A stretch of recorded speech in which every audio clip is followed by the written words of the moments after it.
गाडगीळ आणि sons limited 1832 पासून। महाराष्ट्रात ढगफुटी सदृश पावसामुळे जसं नुकसान झालं तशीच परिस्थिती पंजाबमध्ये सुद्धा आली होती आणि पंजाबमध्येही सरकारनं हेक्टरी 50,000ची मदत केली।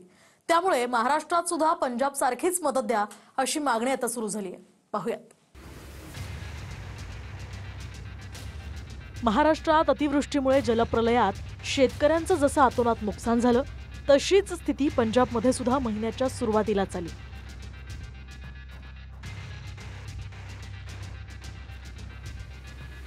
पंजाबमध्ये सुद्धा शेतीचं मोठं नुकसान झालं। मात्र तिथं आम आदमी पार्टीच्या भगवंत मान सरकारनं हेक्टरी 50,000ची मदत केली आहे। देशात शेतकऱ्यांना सर्वाधिक मदत घोषित करणारं पंजाब हे पहिलं राज्य आहे। पंजाब सरकारनं एकेरी 20,000 म्हणजेच हेक्टरी 50,000ची मदत दिली, तर महाराष्ट्र सरकारनं आतापर्यंत प्रति हेक्टर 8,500 रुपयांची मदत दिली आहे। त्यासाठी 2,215 कोटींचा निधी जारी केलाय। पंजाबला केंद्र सरकारनं 1,600 कोटींची मदत दिली आहे, तर महाराष्ट्रासाठी अद्याप मदत जाहीर व्हायची आहे। त्यामुळे जर पंजाब शेतकऱ्यांना हेक्टरी 50,000ची मदत करतं तर महाराष्ट्राला सुद्धा 50,000ची मदत द्या अशी मागणी होतीये। माझ्या हिशोबाने कमीत कमी ही कर्जमाफी तर झालीच पाहिजे, पण जी ही मदत आहे की पंजाबच्या धर्तीवर हेक्टरी 50,000 रुपयाची भेटले तर कमीत कमी त्या लेवलला तरी महाराष्ट्रामध्ये मदत भेटली पाहिजे। 10,000 आणि 5,000 मदत होणार नाही, कमीत कमी 50,000 ही कमी आहे रक्कम, हे सुद्धा शेतकऱ्यासाठी। त्याचं हे उत्पन्न ह्याचं झालेलं नुकसान ह्याच्यासाठी 50,000 रुपये मिळावे हे अपेक्षित आहेत आम्हाला। भरघोस मदत मिळाली पाहिजे। पंजाबला जसं सरकारनं 50% मदत दिली, 50,000 रुपयांची एकरी मदत दिली, काय अपेक्षा आहे तुमची? 50,000 रुपये मदत मिळायला पाहिजे। महाराष्ट्र हे पंजाबच्या तुलनेत 4 पट मोठं राज्य आहे। पंजाबची लोकसंख्या जवळपास 3,21,00,000 इतकी आहे, तर महाराष्ट्राची लोकसंख्या जवळपास 13,39,00,000 इतकी आहे। पंजाबचं बजेट आहे 2,36,000 कोटी रुपये, तर महाराष्ट्राचं बजेट आहे 7,00,000 कोटी रुपये।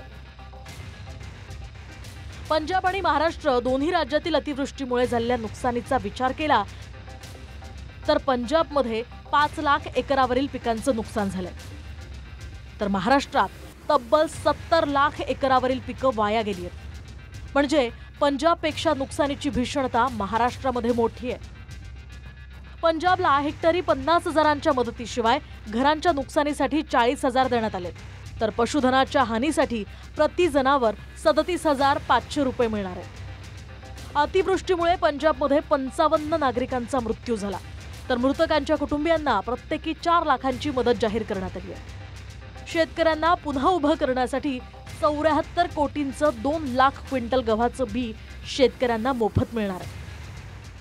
आपल्या बाजूचं जे राज्य आहे म्हणजे पंजाब, त्या पंजाबमध्ये सुद्धा गेल्या काही दिवसांपूर्वी असंच संकट आलं आणि तिथल्या आप सरकारने जी मदत तिथल्या शेतकऱ्यांना दिलेली आहे, जाहीर केलेली आहे आणि ती कालबद्ध मर्यादेमध्ये जाहीर केलेली आहे, ती जवळपास हेक्टरी 50,000 रुपये। पंजाबसारखं राज्य जर एका हेक्टरला 50,000 रुपये देऊ शकत असेल तर महाराष्ट्राने द्यायला काहीच हरकत नाहीये। पंजाबला भरीव मदत एकरी 50,000ची मदत त्या सरकारनं त्या ठिकाणी केली होती। पंजाबचा आदर्श महाराष्ट्राच्या मुख्यमंत्र्यांनी घेतला पाहिजे आणि आम्हाला सुद्धा एकरी 50,000 रुपयाची मदत या माननीय मुख्यमंत्र्यांनी केली पाहिजे। आम्हाला जर का गृहीत धरण्याचा प्रयत्न केला तर तुमच्या अंगावरचे कपडे काढल्याशिवाय शांत बसणार नाही। आम्ही शेतकऱ्याच्या औलादात लक्षात पंजाब सरकार सारखी मदत शेतकऱ्यांना मिळणार आहे ज्या पद्धतीने पंजाब आम्हाला कुठल्या सरकारची तुलना करायची तशा पद्धतीने आपल्याला महाराष्ट्र सरकार हे ह्या बाबतीमध्ये अतिशय व्यवस्थित मदत ह्या सगळ्या पाणी आलेल्या भागातल्या माझ्या ग्रामस्थांच्या करता आणि शेतकऱ्यांच्या करता करते। विशेषतः मराठवाडा, उत्तर महाराष्ट्र आणि विदर्भात शेतकरी हवालदिल झालाय। ऐन दसरा दिवाळीच्या तोंडावर हातचं पीक निघून गेलंय। 2 दिवसांआधी एनडीआरएफच्या निकषांप्रमाणे हेक्टरी 8,500ची मदत दिली असली तरी निकष बदलून सरसकट मदत करू असं आश्वासन मुख्यमंत्र्यांनी आपल्या पाहणी दौऱ्यात दिलं। शासन म्हणून मी आपल्याला या निमित्ताने आश्वस्त करतो की सगळे निकष बाजूला ठेवून आम्ही सर्व शेतकऱ्यांना सरसकट मदत करणार आहोत आणि जेवढी वाढी करण्याचा आमचा प्रयत्न असेल.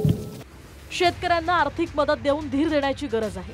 पंजाबनं आर्थिक मदत देऊन तसा प्रयत्न केलाय. आता महाराष्ट्राला सुद्धा भरीव मदत देण्याची गरज आहे.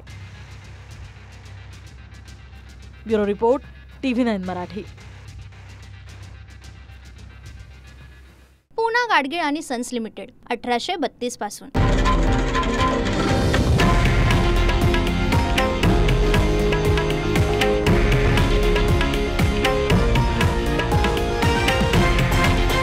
हे आहे देशातील नंबर 1 न्यूज नेटवर्क आणि आपण पाहत आहात TV9 मराठी, एकमेव.